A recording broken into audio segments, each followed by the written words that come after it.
एक बार एक व्यक्ति गौतम बुद्ध के आश्रम में रहने आया। आश्रम की शांति में 2 दिन बीत जाने के बाद वह बुद्ध के पास जाता है और कहता है, बुद्ध, मेरे मन में कुछ प्रश्न उठ रहे हैं। मैं उनका उत्तर जानने के लिए यहां आया हूं।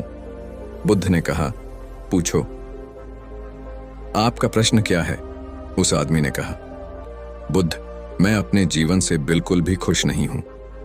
दुखों और परेशानियों के पहाड़ ने मेरे जीवन को नर्क बना दिया है। मेरे जीवन में कुछ भी ठीक नहीं चल रहा है। मैं जानना चाहता हूं कि मेरे साथ ये सब क्यों हो रहा है। मैं इतना बदकिस्मत क्यों हूं?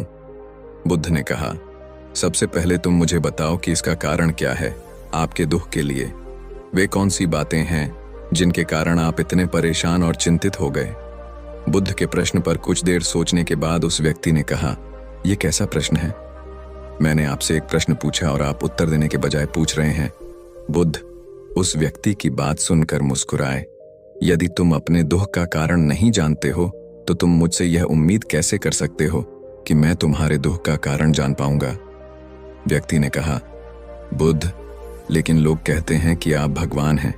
आप सब कुछ जानते हैं। आप लोगों के मन को पढ़ते हैं। तब आपको मेरे दुख का कारण पता चल जाएगा। बुद्ध हल्के से मुस्कुराए और गंभीर स्वर में बोले, तुम यह सोचकर गलती कर रहे हो कि कोई आएगा और तुम्हें तुम्हारी सभी समस्याओं से बाहर निकाल देगा, लेकिन ऐसा कभी नहीं होगा। केवल तुम ही हो जो तुम्हें तुम्हारी परेशानियों से बचा सकते हो। महसूस करें कि आपने आत्मज्ञान प्राप्त कर लिया है तो आप अपनी समस्या का समाधान कर सकते हैं। मैं भी आपके जैसा हूं। फर्क सिर्फ इतना है कि सब कुछ साफ है। जिस दिन आपके जीवन की सभी समस्याएं दूर हो जाएंगी, उसी दिन से आपकी भी समस्या के लिए बुद्ध के पास जाने की जरूरत नहीं पड़ेगी। बुद्ध ने उस व्यक्ति से पूछा, क्या तुमने कभी किसी फूल को ध्यान से देखा है? यह सुनकर वह व्यक्ति आश्चर्यचकित हो गया और बोला, बुद्ध, फूल तो एक साधारण सी चीज है। इसे तो सभी ने देखा है।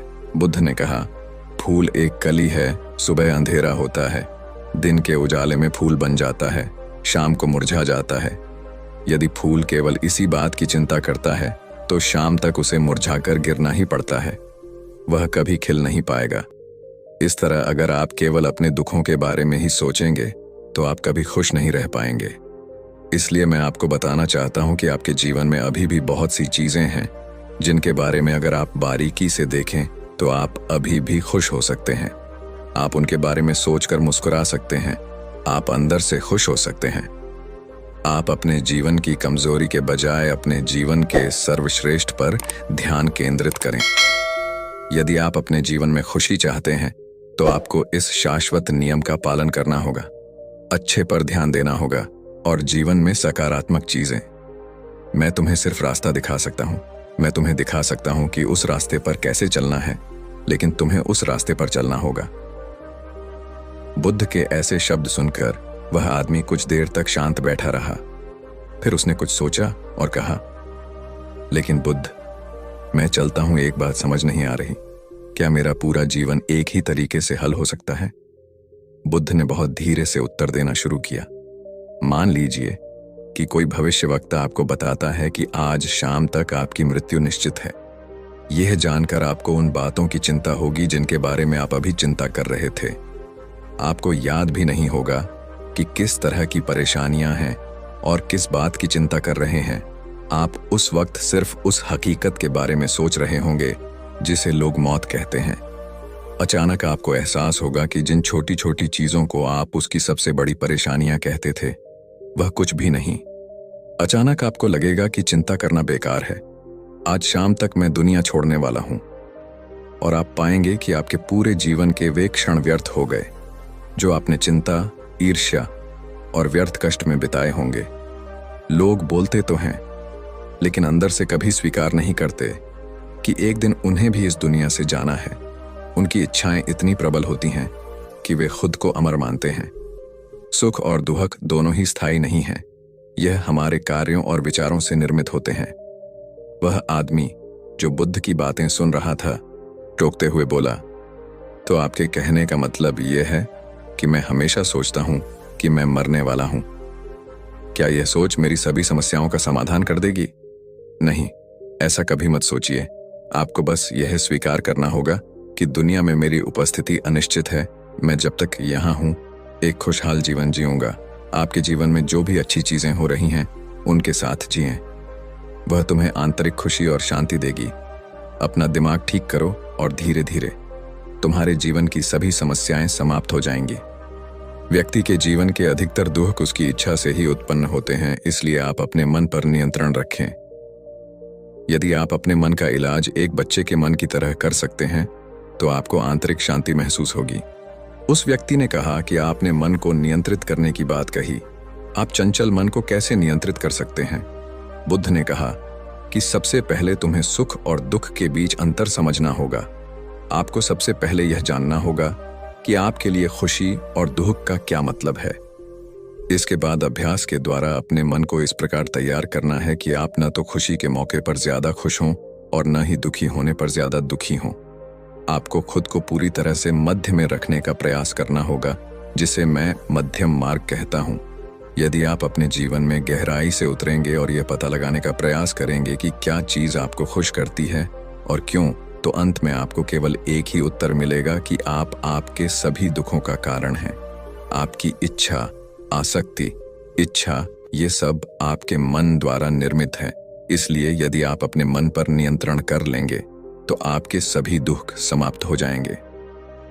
गौतम बुद्ध ने उस व्यक्ति से कहा कि यदि आप एक और छोटा सा काम करेंगे तो आप देखेंगे कि आपके जीवन के सभी दुख हमेशा के लिए समाप्त हो जाएंगे। बुद्ध के मुख से ऐसे वचन सुनकर वह व्यक्ति उत्तेजित हो गया और बोला, मुझे उसके लिए क्या करना होगा? बुद्ध के मुख से ऐसे शब्द सुनकर वह व्यक्ति उत्तेजित हो गया और बोला, मुझे उसके लिए क्या करना होगा?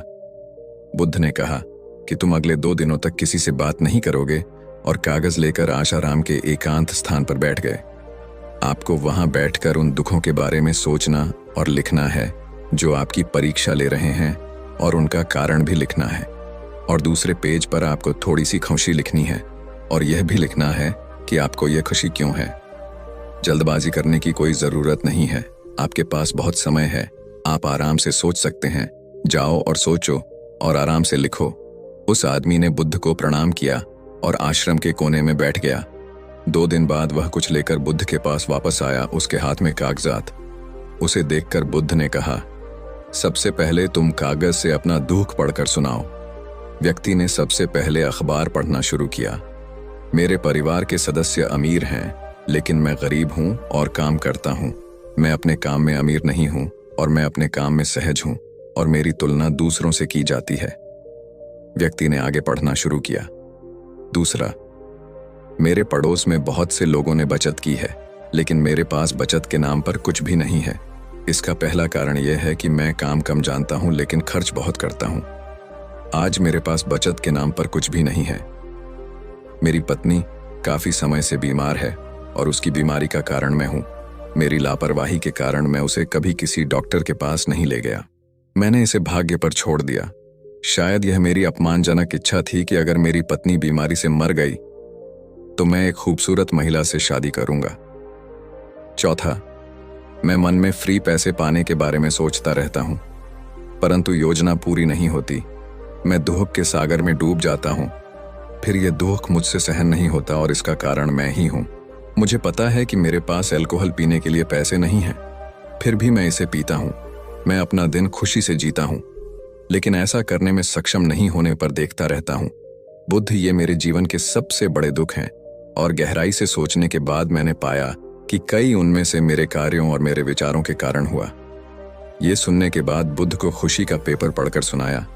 पिछले 2 दिनों में मैंने जो कुछ भी महसूस किया वैसा मैंने अपने जीवन में कहीं भी अनुभव नहीं किया।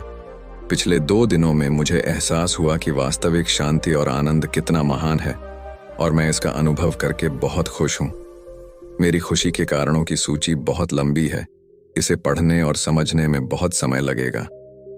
उस व्यक्ति के मुंह से ऐसी बातें सुनकर वह व्यक्ति मुस्कुराया और बोला, सिर्फ आपके लिए ही नहीं बल्कि हम सभी के लिए कारण एक ही है। वह व्यक्ति अपना बहुत सारा समय बर्बाद करता है। आप दुख का कारण ढूंढने में लगे हैं। हमारा जीवन भी एक तरह से सुख, शांति और आनंद की तिजोरी है। बुद्ध ने उस व्यक्ति से कहा कि खुशी के सभी कारणों को साझा करने की जरूरत नहीं है। तुम उनमें से कुछ का पाठ कर सकते हो। वह व्यक्ति बड़ी मुस्कुराहट के साथ पढ़ने लगा। पहली खुशी, क्योंकि मैं जीवित हूं और दुनिया में रह रहा हूं और मैं स्वस्थ हूं। मेरे माता पिता, एक पत्नी और 2 बच्चे हैं। ऐसे ही मेरे पिता के पास कई अनमोल खजाने हैं, जैसे मेरे माता पिता का प्यार, मेरी पत्नी का प्यार, मेरे बच्चों का प्यार और एक पिता की खुशी। दूसरा कारण यह है कि मैं कड़ी मेहनत कर सकता हूँ। मैं कोई भी काम कर सकता हूँ। आपकी आय में कोई बाधा नहीं आ सकती और आप अपने परिवार की सभी ज़रूरतों को पूरा कर सकते हैं। मुझे खुशी है कि मैं एक खुशहाल परिवार बना सकता हूँ। मैं अपनी तुलना अपने भाइयों, अपने पड़ोसियों से करता हूँ और आपने कृपा करके मुझे मानवता वाला इंसान बनाया है।